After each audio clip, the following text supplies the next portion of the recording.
I have the pleasure of introducing you to Greg Hallett. Greg and I have been corresponding now, but I will leave Greg to explain who he is, and then we can chat about the Lisbon Treaty and talk about the Queen too. So welcome, Greg. Who are you? Well, apparently I'm the King of the United Kingdom of Great Britain and all Ireland. And there are a lot of marks in that direction. And I lodged an affidavit in court, and I'm just looking at it now. It's about 300 pages, and it covers that the Queen is not the Queen, and it shows how she's not the Queen and how the Privy Council knows that she's not the Queen, and her signing the Lisbon Treaty is absolutely in line with her not being the Queen. And I'm going to allude to a few of the ways that she has abdicated to me. I've mentioned in previous interviews how she has abdicated to me by royal styles and titles, by putting Elizabeth to Greg on the coins, by flying a plane over me in a crisscross fashion on a certain day, dropping down to 1,150 feet in half speed. How I've had 7 helicopters from Sandringham flying directly overhead, all in every direction, all at once.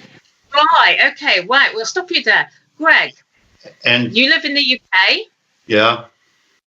And yeah.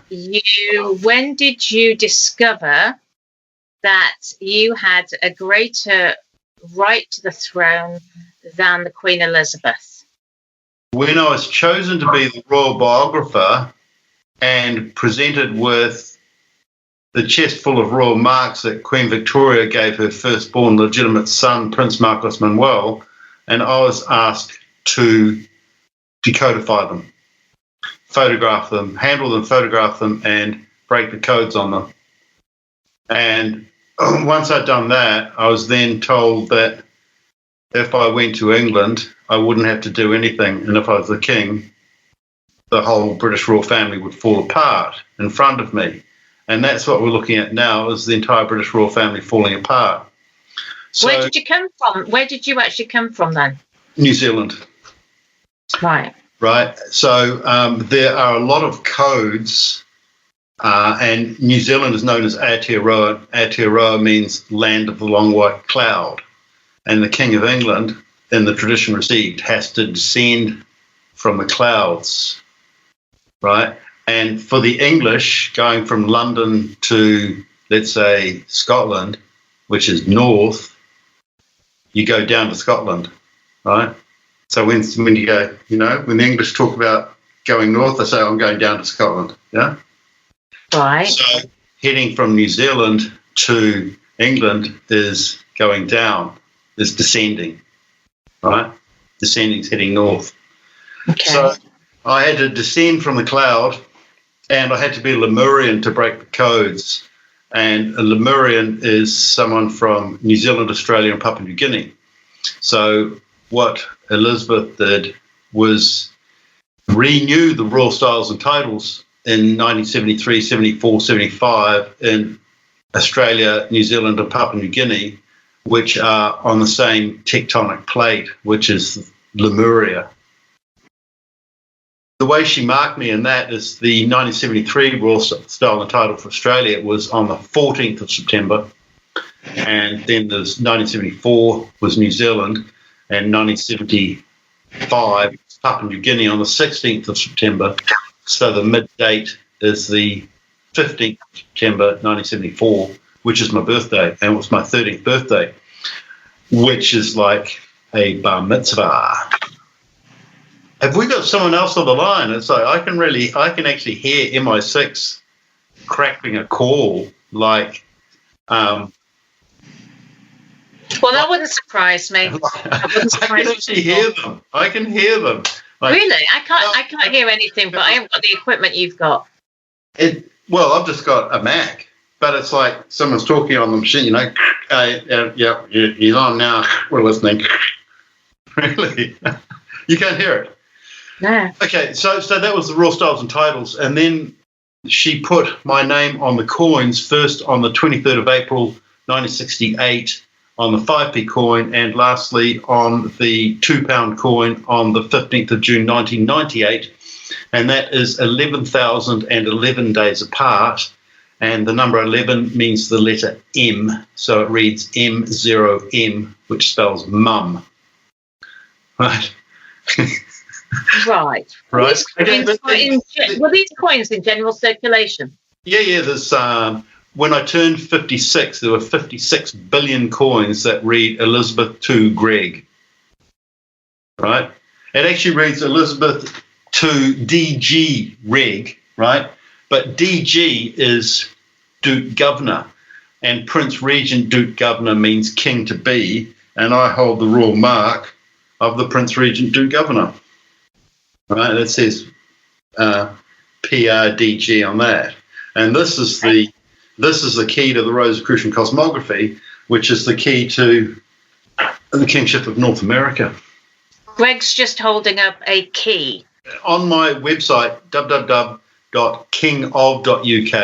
I did 4 interviews they cut down to about an hour 20 each, and they explained the Rosicrucian cosmography, how it gives my name, and that was drawn by Sir Walter Raleigh, and it was issued 2 weeks before his supposed execution, and he put my name on the Rosicrucian cosmography, and he sat in the same place I used to sit in the Algarve. It all happens in the Algarve, and drew the view from the Algarve and then put my name on it, and then left 2 blanks either side, which is for this, right? And it was the male and female Sangreal that gave me this key, which is the key to Sir Walter Raleigh. So you're saying, right, so this is quite a lot for my brain to take hold of, to handle. I don't know about anybody at home. Right, so you were born in New Zealand. Yes. You moved across to become the Queen's biographer. No, I moved across to become the royal biographer. Right, I was working for Queen Victoria's great-great-great-great-grandson, who has male primogeniture. He's the primary descendant of Queen Victoria, and he's actually the true Prince of Wales. So we wrote 5 volumes together. It took 4 years. So did Queen Victoria actually have children with Prince Albert? No. None. Prince Albert died a virgin, and he was illegitimate. He wasn't Prince Albert of Saxe-Coburg and Gotha. He was Albert of Saxony, not even a prince. He was illegitimate. He was the son of the stable boy Alex Hanstein, who then married his mother, Princess Louise, and then she died soon after, like within about 3 years, and he used to carry her body around hotels in Europe, her embalmed body. So it was all very nutty. And why did he do that? Why did he carry his mother's? So this is Prince Albert. Carried his mother's embalmed body around.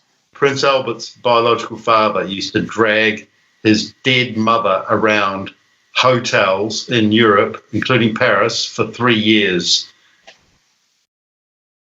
And it made by the way, for anybody watching on Facebook, can they please share this video whilst we're live streaming? Because it's always so interesting to be watching a live stream and be able to put comments up on Facebook.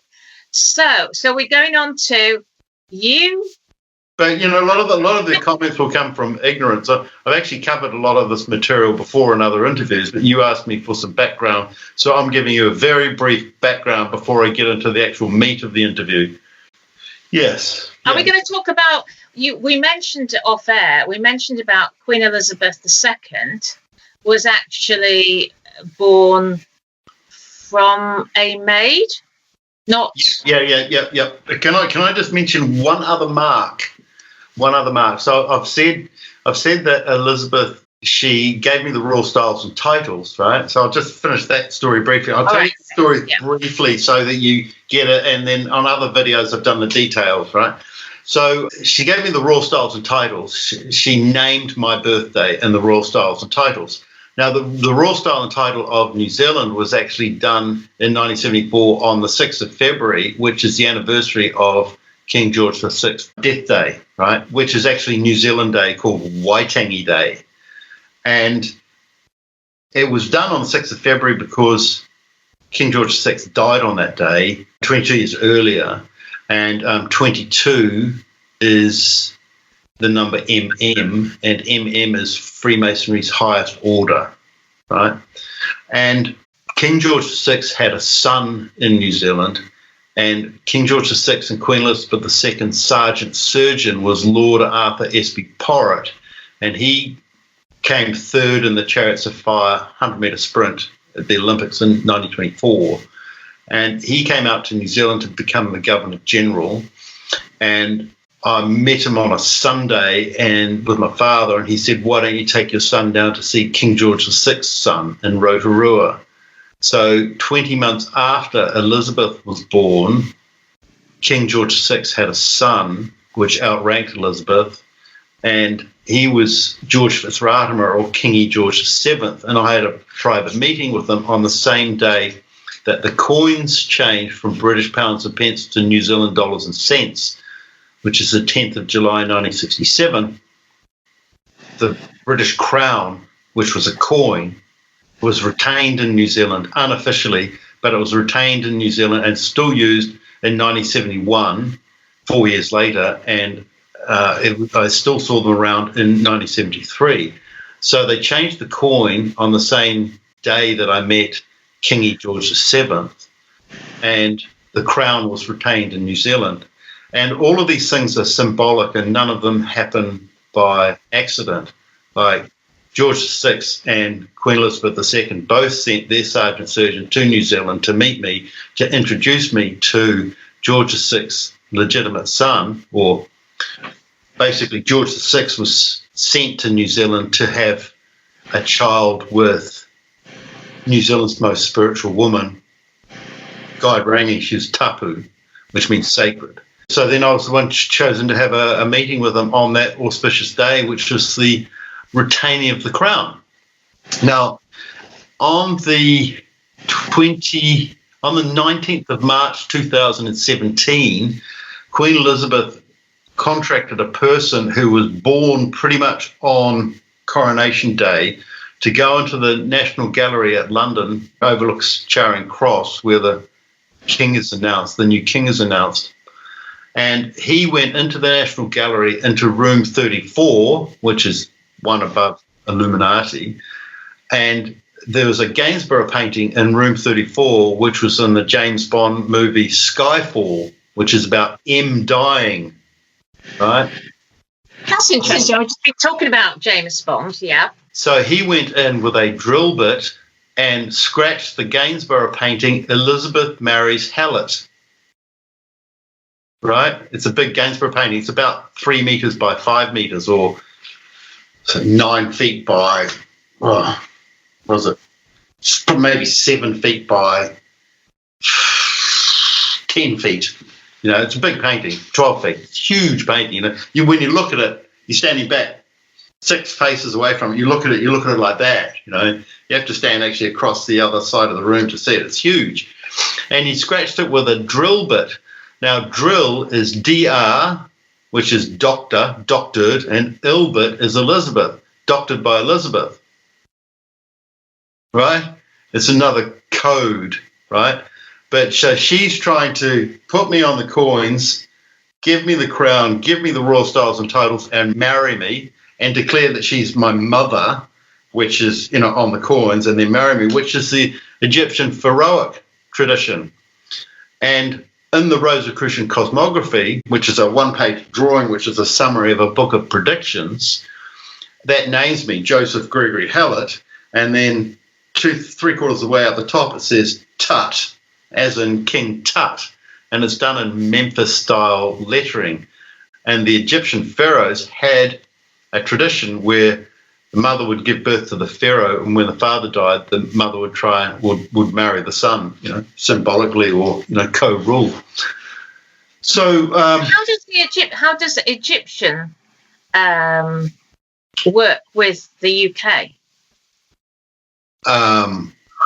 Queen Nefertiti used to holiday exactly where I am in England, in East Anglia. Did she? Yeah. And the churches around here, there's about 660 of these square churches with flintstone in them. And they are all a subconscious imagery of Queen Nefertiti. Yeah. Right. So, you learn a new thing every day. Yeah, and there's a particular spring here about 30 minutes north of me and about 20 minutes east of Sandringham House that has a really good quality water. It's a very healing water, a very energizing water. And people used to sail for their holidays just to be near a revitalizing water source or a hot water source. So what's happened is I've been given a letter, and the letter was written by Queen Victoria, and it was originally sent to her firstborn legitimate son, which she had with blind Prince George of Cumberland, who was second in line to the throne. And they were born, Victoria and blind Prince George were born 3 days apart. And they were childhood friends. And they conceived a child when they were both 14 and married. And then Victoria gave birth 7 weeks later. And the marriage was witnessed by King William IV, which was Victoria's uncle. She had a child at the age of 14? Yeah. The legal age of marriage then was 10. Right. That's interesting then, isn't it? Because I noticed that a lot of people who talk about Islam, they talk about the age of consent. But in the UK, the age of consent was age 10 at that point. Yeah, up until 1900. Right. And up until 1900, an orphan meant someone without a father. Now it means someone without either parent. So Prince Marcus Manuel was delivered by Queen Victoria's cousin, who was 3 years old, he was 17, Prince Ferdinand of Saxe-Coburg-Gotha-Kahari. So he ended up inheriting the Hungarian-Austrian Empire. So he took Prince Marcus Manuel to Portugal and delivered him to a convent in Lisbon on the 6th of October, 1834, which is... Can you hear that? Yes, I can hear something. Yeah, it was worse before. That's just air from like police, traffic, MI5. They always listen in. So Prince Marcus Manuel was in the convent where, up until the age of 16. He was in there for a total of 145 days, and the rest of the time he was taken care of very well by nannies. Queen Victoria's governess of all the royal children, who was the Prime Minister's daughter, Lord Palmerston the Mongoose, Lord Palmerston's daughter, Viscountess Frances Jocelyn. She was the governess of Queen Victoria's children, all of them. And she brought the chest full of royal marks out to Lisbon and showed them to Marcus Manuel, who thought he was an orphan. And he was told, as soon as he turned 16, Marcus Manuel, you are the son of Queen Victoria and a very high-ranking person, which turned out to be the second in line to the throne, blind Prince George of Cumberland, who became blind King George V of Hanover. So then he was photographed with the 6 princesses of Europe who were most close in age to him, and then he went to the Isle of Wight and lived there for 5 years as a gardener with his mother, Queen Victoria. Right? And that's why she lived on the Isle of Wight, so that no one could see her true son. No one could see her true son, her legitimate son, because the Rothschilds had won the breeding rights to the British royal family. They bought them after they bankrupted the British royal family over the Battle of Waterloo in 1815, and Queen Victoria was born in 1819. The Duke of Wellington, when Queen Victoria was 10, he purposefully opened the door to Princess Victoire Louise, and which is Queen Victoria's mother.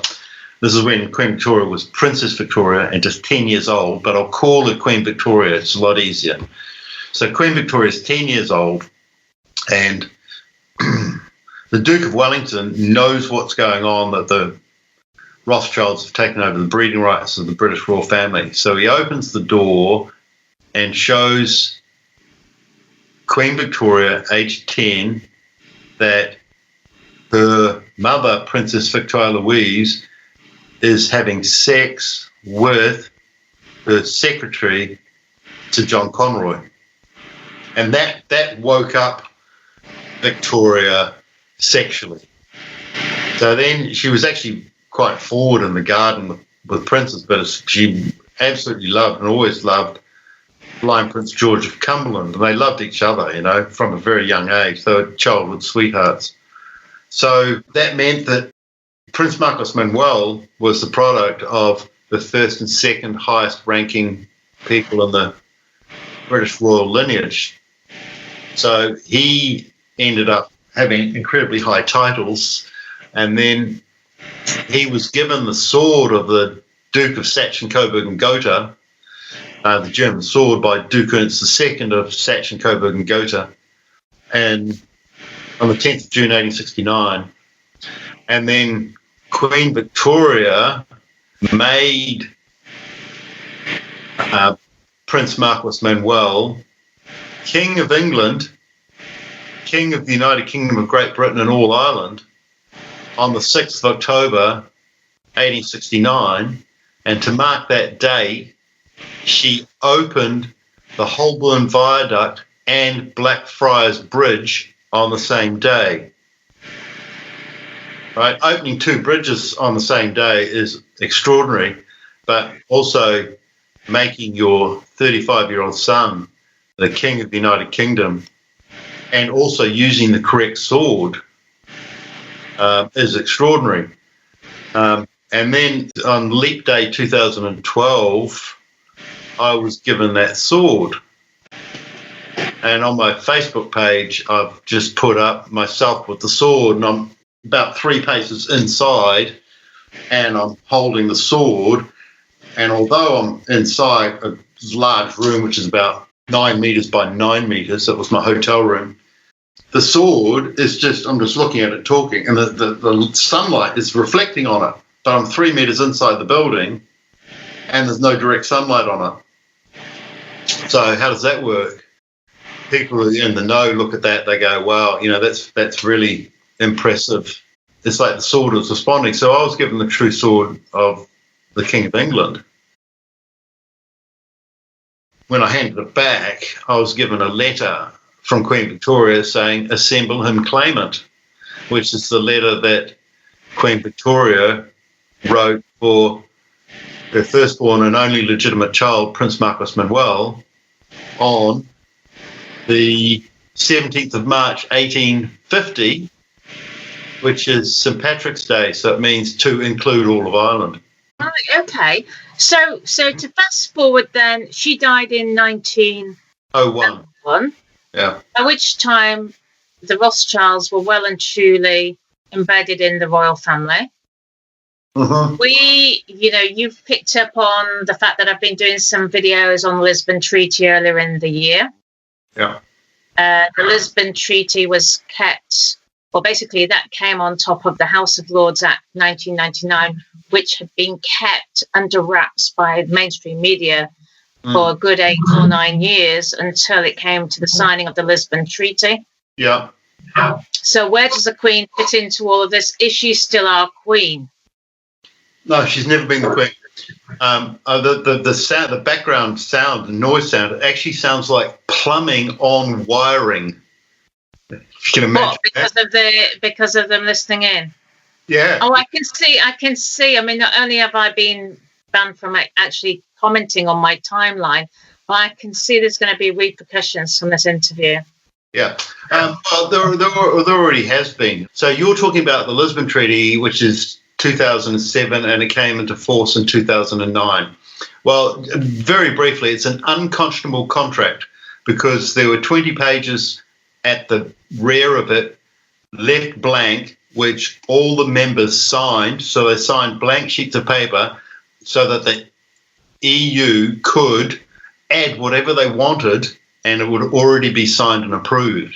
Now, that's an unconscionable contract, which means that the Lisbon Treaty is void,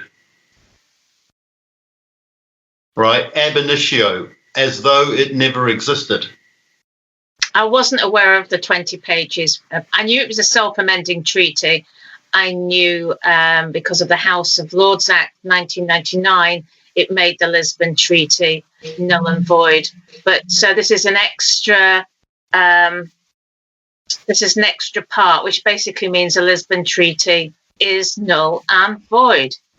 It's totally null and void. Like a self-correcting treaty is for things like, okay, we want to change the I to the I dot, and we want to add a semicolon here, and we want to refer to a new treaty clause 1A that is just a clarification, not an alteration, not any change to the meaning, not any change to the intent, but just a clarification to remove ambiguity and remove any patent ambiguity. And patent ambiguity falls against the Crown, and it is patently ambiguous having 20 blank pages pre-signed.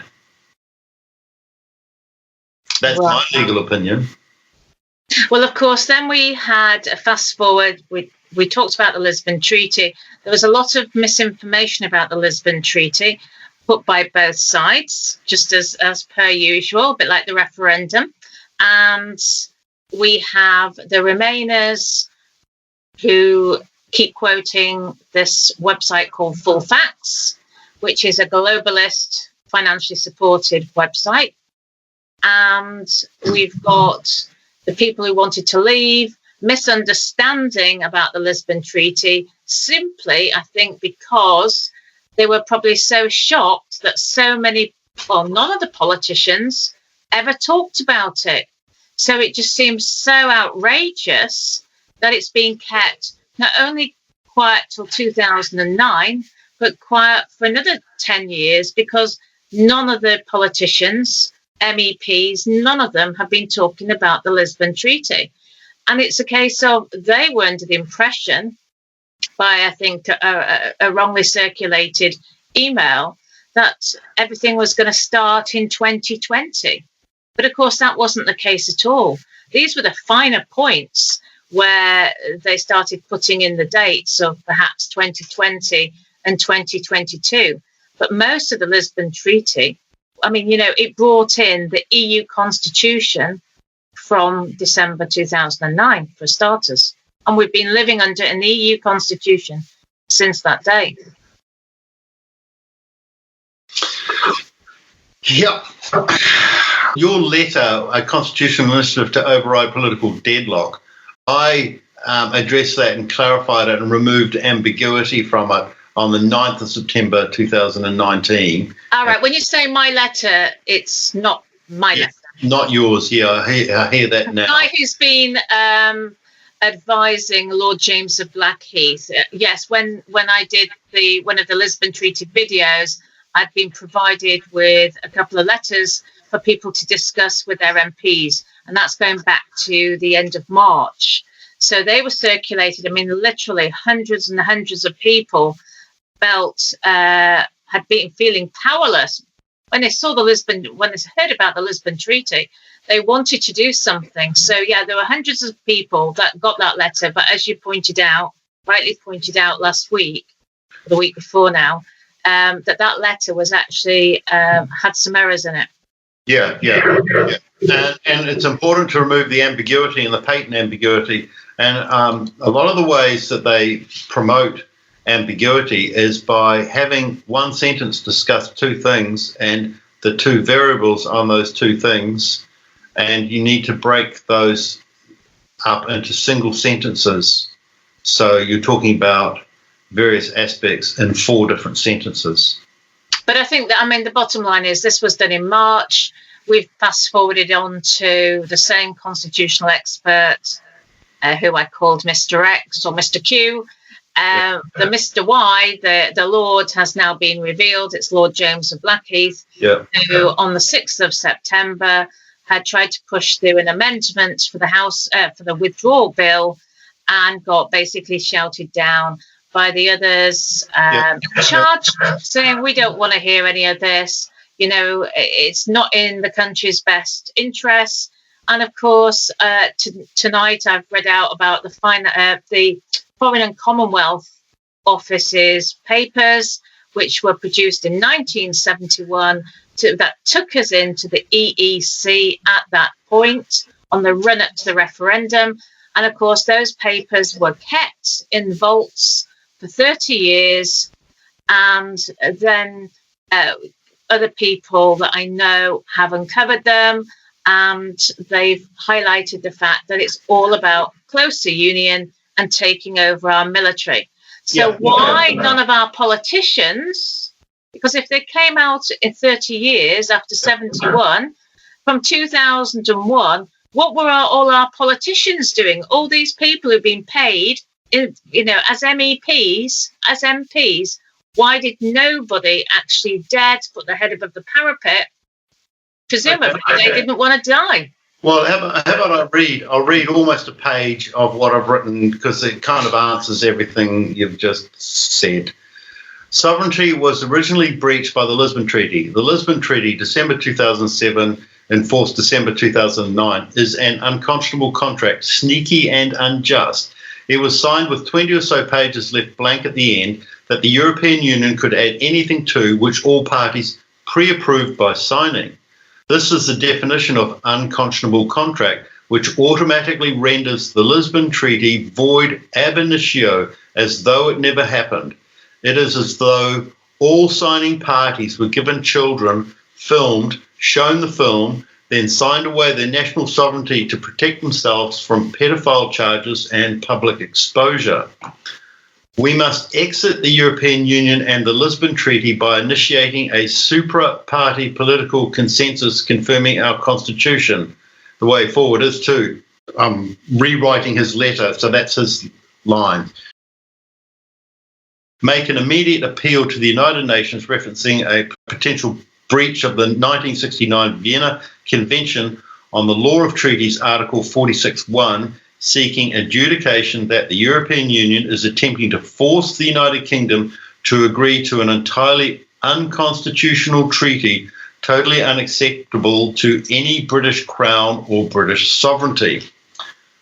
Article 46, provisions of internal law regarding competence to conclude treaties. 1. A state may not invoke the fact that its consent to be bound by a treaty has been expressed in violation of a provision of its internal law regarding competence to conclude treaties as invalidating its consent unless that violation was manifest and concerned a rule of its internal law of fundamental importance. This is patently ambiguous, and patent ambiguity falls against the Crown. Previously, the Attorney General addressed the wrong clause in the Vienna Treaty and discouraged this initiative. Such obfuscation is malfeasance, which is willful intention to injure, and misfeasance, which is willful incorrect action, and amounts to nonfeasance, which is failure to perform an act required by law. Caroline Stevens interprets this as which I actually mean the writer when I. Yes, not me. Yeah, Mr. X. Mr. X, okay. Mr. X interprets this as the correct clause intimates nothing may be entered into which significantly compromises the constitutional integrity of the responding nation. More correctly, which is me, no state may consent to a treaty in violation of internal laws of fundamental importance. Right? No state may consent to a treaty in violation of internal laws of fundamental importance. So all of the EU treaties are of fundamental importance, and they are all in violation of internal laws, so none of them can be consented to. So they're all void ab initio. With the Article 46.1 double and quadruple negatives removed, stated simply in the affirmative, it reads, a state can consent to an apparent infringement of internal law of fundamental importance only if the sovereign overtly wishes to abdicate but is afraid to publicly declare it. But that's what they reckon, isn't it? They reckon that the Queen is prepared to abdicate. Yeah. So who's she abdicating to? I'm suggesting that she has been abdicating to me since 1968. Actually, 1967, when I met her younger brother.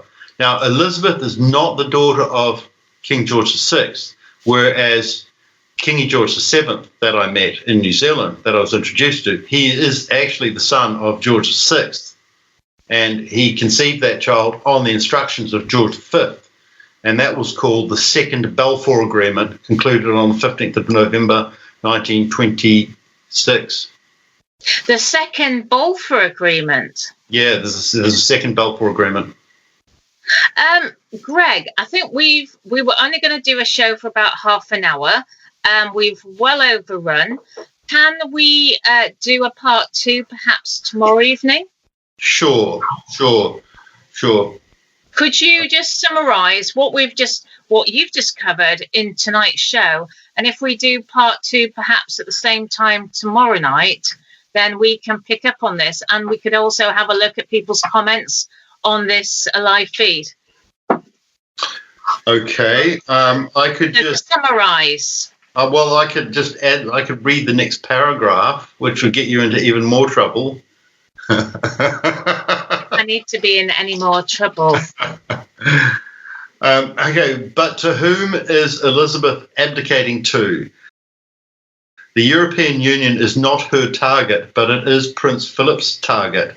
Prince Philip is DVD, Deutsche Verteidigungsdienst, meaning he is a World War II German agent for whom the war never ended. Prince Philip wants to give UK sovereignty to the EU, which is essentially Germany and the Rothschilds. Prince Philip was mentored by Lord Louis Mountbatten, now an out-and-out published homosexual pedophile. I published that in 2005 and 2006, and a book was just in the Times being advertised last week, so it's 2019, that confirms Lord Louis Mountbatten was a homosexual pedophile.